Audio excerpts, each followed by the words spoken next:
Exchange of gases में actual side क्या है, एल्वलाई में ही एक्सचेंज ऑफ गैसेस हो रहा है बेसिकली।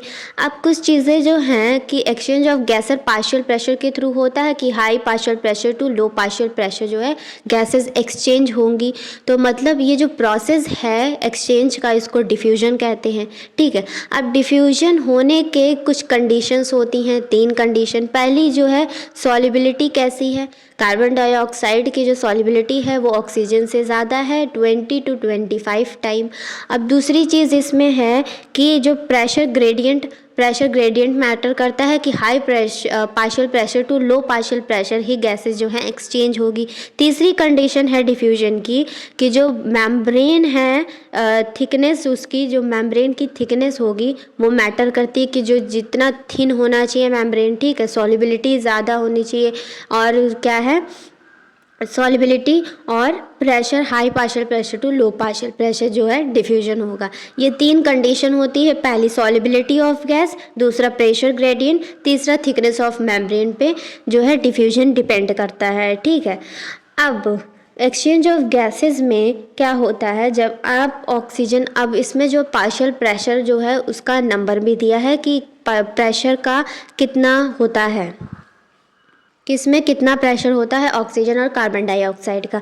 तो जब आप एयर जो है अंदर लेते हो, एटमॉस्फेरिक एयर में ऑक्सीजन का पहले हम इंस्पिरेशन करेंगे, सांस अंदर ले रहे हैं तो ऑक्सीजन से स्टार्ट करते हैं। तो ऑक्सीजन जब आप अंदर लेते हो तो उसका एटमॉस्फेरिक प्रेशर होता है 195। अब जब वो एल्वेलाई में जाएगा उसका जो प्रेशर होगा वो होगा 104। ऑक्सीजन की बात करें क्योंकि हम इंस्पिरेशन कर रहे हैं, इसके बाद एक्सपिरेशन करेंगे तो कार्बन डाइऑक्साइड होगा। ठीक है, इंस्पिरेशन में हम क्या कर रहे हैं, ऑक्सीजन का एटमॉस्फेरिक प्रेशर है 195, उसके बाद है जब वो एल्वेलाई में आएगा 104 है। देन उसके बाद जब वो ब्लड में जाता है तो वो जो है वेन के अंदर जाएगा, वेन के पास डीऑक्सीजनेटेड ब्लड, वेन को सिमेट्रिकल वेन भी कहा गया है इसमें, तो आपको ये याद रखना है। ठीक है, सिमेट्रिकल वेन, सिस्टमैटिक वेन में डीऑक्सीजनेटेड ब्लड। अब 104 एल्वेलाई में था इसका प्रेशर, अब जब ये सिस्टमैटिक वेन में आएगा तो इसका जो प्रेशर है वो 40 है। अब जो सिस्टमैटिक वेन है इसके प्रेशर को 40 से कन्वर्ट करके 95 कर देगी और सिस्टमैटिक आर्टरी मतलब ऑक्सीजनेटेड ब्लड में भेज देगी 95। अब 95 जो ब्लड से अब टिश्यू में जाना है ऑक्सीजन को, तो जो टिश्यू का इसका जो प्रेशर है वो होता है 40। तो 95 से 40 टिश्यू में हो गया। तो ये ऑक्सीजन का जो है डिफ्यूजन ऐसे हुआ कि 195 से आया, एल्वलाई में 104, डीऑक्सीजनेटेड में 40, देन ऑक्सीजनेटेड में 95, और डीऑक्सीजनेटेड ने 95 कन्वर्ट कर दिया ऑक्सीजनेटेड में, 95 से ऑक्सीजनेटेड ब्लड से गया टिश्यू में उसका जो प्रेशर है वो 40 है।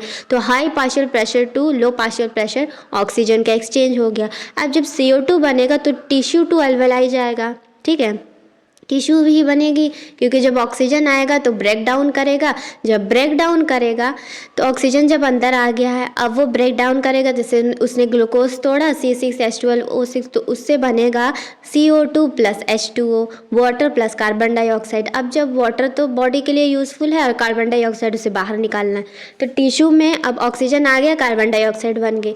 अब जब कार्बन डाइऑक्साइड टिश्यू में बनी, अब इसका जो एक्सचेंज होगा, डिफ्यूजन का प्रोसेस है, अब टिश्यू में जो इसका प्रेशर है वो 45 है, टिश्यू में कार्बन डाइऑक्साइड का जो प्रेशर है वो 45 है।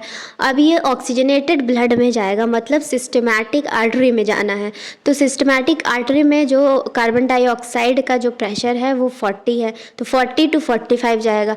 अब जो 40 सिस्टमैटिक आर्टरी में इसका है, अब ये कन्वर्ट कर देगा 45 में, फिर से जो है ऑक्सीजनेटेड ब्लड जो है सिस्टमैटिक आर्टरी, वो इसका जो प्रेशर है वो कन्वर्ट करके 45 में करके सिस्टमैटिक वेन के पास दे देगी। अब कार्बन डाइऑक्साइड सिस्टमैटिक वेन में आ चुका है, अब वेन में उसका जो प्रेशर है वो 45 है, एल्वलाई में इसका जो प्रेशर है वो 40 है, तो 45 to 40 एल्वलाई में ये चला गया। देन एल्वलाई का जो प्रेशर है कार्बन डाइऑक्साइड का वो 40 है। तो एल्वलाई से जब ये बाहर निकलेगा तो high partial pressure to low partial pressure ही जाएगा। तो एटमॉस्फेरिक प्रेशर इसका 0.3 है, तो 40 टू 0.3 है, चला जाएगा। तो ऐसे आपने ऑक्सीजन अंदर लिया, कार्बन डाइऑक्साइड ऐसे निकला। तो पार्शियल जो प्रेशर है वो एनसीईआरटी में टेबल में गिवन है। ओके, एक्सचेंज ऑफ गैसेस है, मतलब जो रेस्पिरेशन का स्टेप है वो एक ऑर्डर में होता है कि जब आप ब्रीथिंग करते हो उसको पल्मोनरी वेंटिलेशन भी बोलते हैं। जब आप करते हो तो ऑक्सीजन आपने अंदर लिया, तो ऑक्सीजन जब अंदर जाएगा तो एल्वेलाई में जाएगा। एल्वेलाई में जब ऑक्सीजन पहुंचेगा तो डिफ्यूजन होगा। डिफ्यूजन किसके बीच में होगा? Diffusion of oxygen between alveoli to blood. ठीक है, जो डिफ्यूजन होगा एल्वेलाई टू ब्लड होगा कि एल्वेलाई से ब्लड में जाएगा, फिर ब्लड उसको ट्रांसपोर्ट करेगा। देन ट्रांसपोर्ट के बाद जो फोर्थ स्टेप होगा फिर डिफ्यूजन होगा, किसके बीच में? ब्लड टू टिश्यू के बीच में होगा। फिर उसके बाद फिफ्थ स्टेप क्या है? डिफ्यूजन के बाद जो है वो ऑक्सीडाइज होगा और यूटिलाइजेशन होगा उसका ऑक्सीजन का। तो वो क्या करेगा? कैटाबॉलिज्म करेगा। कैटाबॉलिज्म में वो ग्लूकोज तोड़ेगा, कार्बन डाइऑक्साइड और वाटर बनाएगा। फिर अब कार्बन डाइऑक्साइड अगर बन गया तो इसका स्टेप क्या होगा? ये कैसे बाहर निकलेगा? तो कार्बन डाइऑक्साइड टिश्यू ने बनाया। अब टिश्यू क्या करेगी? उसको डिफ्यूजन होगा कार्बन डाइऑक्साइड का किसके साथ? पहले तो कार्बन डाइऑक्साइड का टिश्यू टू ब्लड में जाएगा। तो डिफ्यूजन किसका होगा? कार्बन डाइऑक्साइड का टिश्यू टू ब्लड। देन जो है ब्लड ट्रांसपोर्ट करेगा कार्बन डाइऑक्साइड को। देन इसका थर्ड स्टेप क्या होगा? फिर डिफ्यूजन होगा ब्लड टू एल्वेलाई में। फिर उसके बाद जब एल्वेलाई में पहुंच जाएगा फिर हम उसको ब्रीथ आउट कर देंगे। तो ये फॉलोइंग स्टेप है रेस्पिरेशन की जिसमें एक्सचेंज ऑफ गैसेस हो रहा है basically. So that's all about exchange of gases.